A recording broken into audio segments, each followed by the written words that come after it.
Tonton video ini sampai selesai agar Anda tidak gagal paham.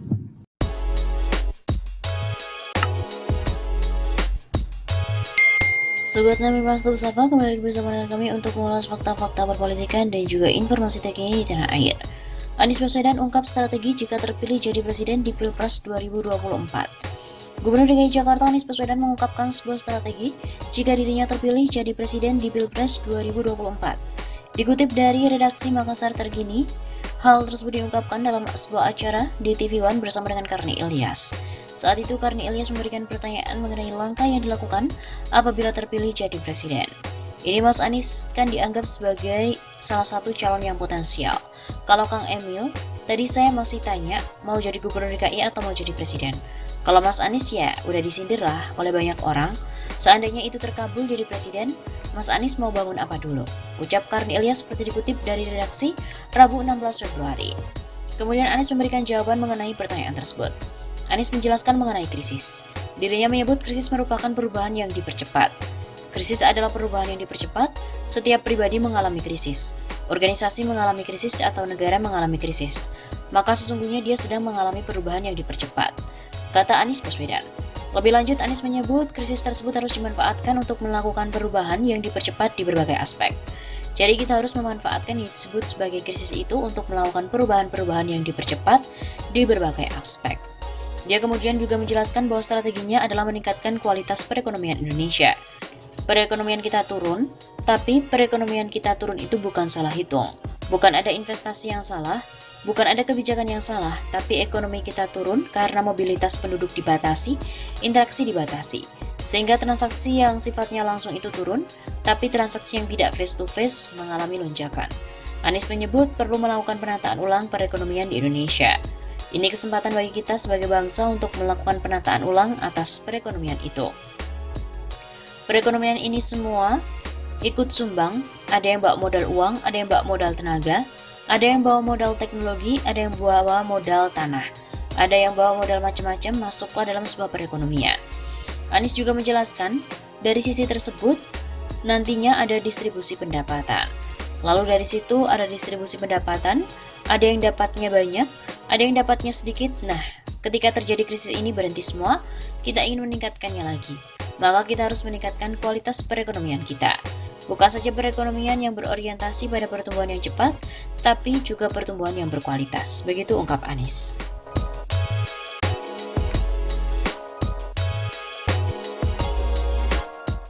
Elektabilitas capres pilihan warga DKI Jakarta, Anies Baswedan tembus hingga 30%. Pilpres 2024 terus menjadi topik hangat meski baru akan dilaksanakan 2 tahun lagi.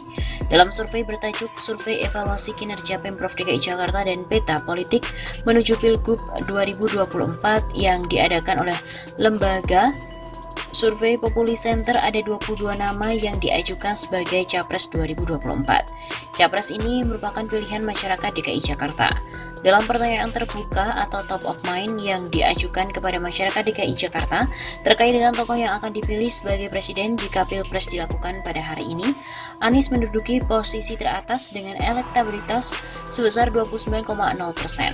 Kemudian disusul Jokowi dengan 20,3%, Prabowo Subianto 11,7%, Ganjar Pranowo 5,8%, dan Sandiaga Uno 2,5%.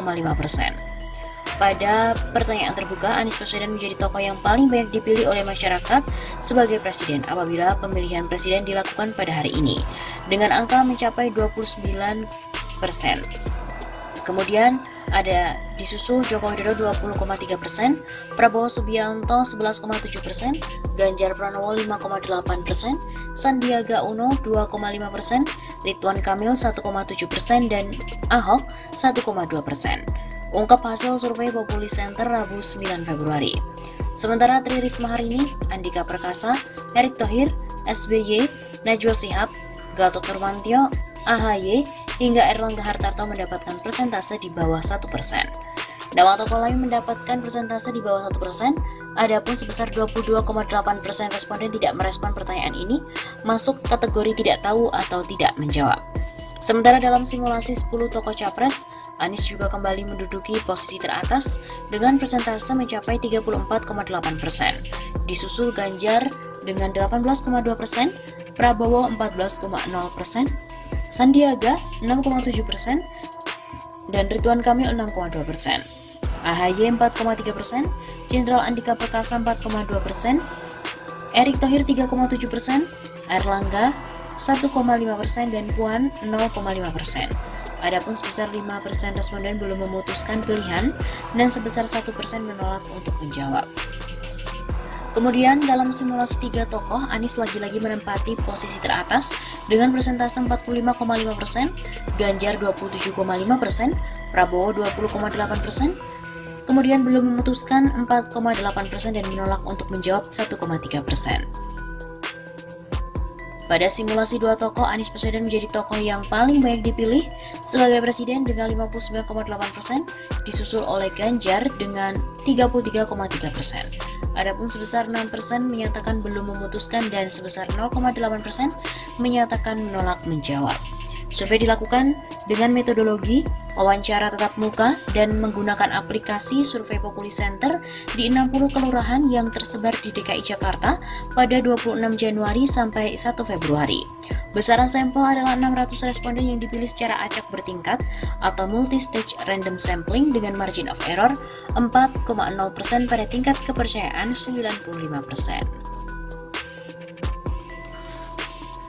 Populi Center juga merilis survei terkait evaluasi kinerja Pemprov DKI Jakarta dan peta politik menuju Pilgub 2024. Salah satu yang dibahas yakni opini publik terkait kinerja Gubernur Anies Baswedan dan Wakil Gubernur Ahmad Riza Patria di Jakarta. Survei menyimpulkan mayoritas warga menilai DKI Jakarta mengalami kemajuan dalam hal pembangunan selama 1 tahun terakhir. Persentase tercatat mencapai 77,2%. Sebesar 77,2% masyarakat menilai ada kemajuan pada kondisi pembangunan di Provinsi DKI dalam 12 bulan terakhir. Yang menjawab belum ada kemajuan sebesar 8,7% dan yang menilai adanya kemunduran pada pembangunan di DKI sebesar 10,7%. Masyarakat yang menolak menjawab sebesar 0,3% dan tidak tahu sebesar 3,2%. Hasil tersebut berbanding lurus dengan kepuasan warga DKI Jakarta. Mayoritas masyarakat 73,3% menyatakan puas terhadap kinerja Pemprov DKI Jakarta, sedangkan yang menjawab biasa saja dan tidak puas sebesar 11,2% dan 14,5%. Masyarakat yang menjawab biasa saja atas kinerja Pemprov DKI Jakarta sebesar 11,2% dan menjawab tidak tahu atau tidak menjawab sebesar 1%. Begitu pula dengan tingkat kepuasan pada Gubernur dan Wakil Gubernur DKI Jakarta, mayoritas menjawab menilai puas terhadap kinerja Anies dan Riza dengan skor 7,61 dari skala 1 sampai 10. Secara umum, tingkat kepuasan masyarakat DKI terhadap kepemimpinan Gubernur dan Wakil Gubernur DKI relatif tinggi.